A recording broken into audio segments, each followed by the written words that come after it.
അവിടെ ചെന്ന് കഴിഞ്ഞ് ഡോക്ടറിനെ കണ്ട്.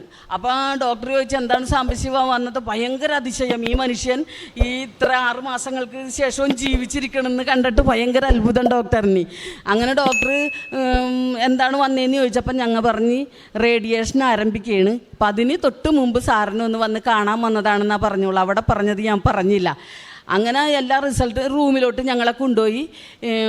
അങ്ങനെ വേഗം ഇതെല്ലാം ടെസ്റ്റുകളെല്ലാം നോക്കി ഞങ്ങളെ ഇരുത്തിയാക്കണമായിരുന്നു കസേരയിൽ.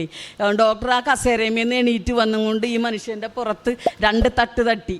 എന്നിട്ട് പറഞ്ഞ് സാംബശിവ അത്ഭുതം സംഭവിച്ചാക്കണം, സാംബശിവൻ്റെ ശരീരത്തിൽ ക്യാൻസറിൻ്റെ യാതൊരു കോശം പോലും ഇല്ല എന്ന് പറഞ്ഞു.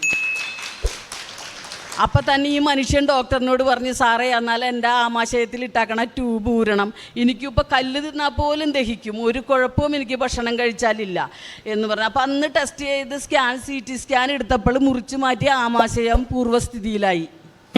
അപ്പോൾ ഡോക്ടർ അത് പറഞ്ഞായിരുന്നു ആമാശയം വളർന്ന് എന്ന്. അപ്പോൾ ഒരുപാട് ഭക്ഷണം കഴിക്കാൻ പറ്റി. മുമ്പ് 2 ആരോ റൂട്ട് ബിസ്ക്കറ്റും 1/2 ഗ്ലാസ് ചായയും കുടിച്ചാൽ വയറ് ഫുള്ളാകും.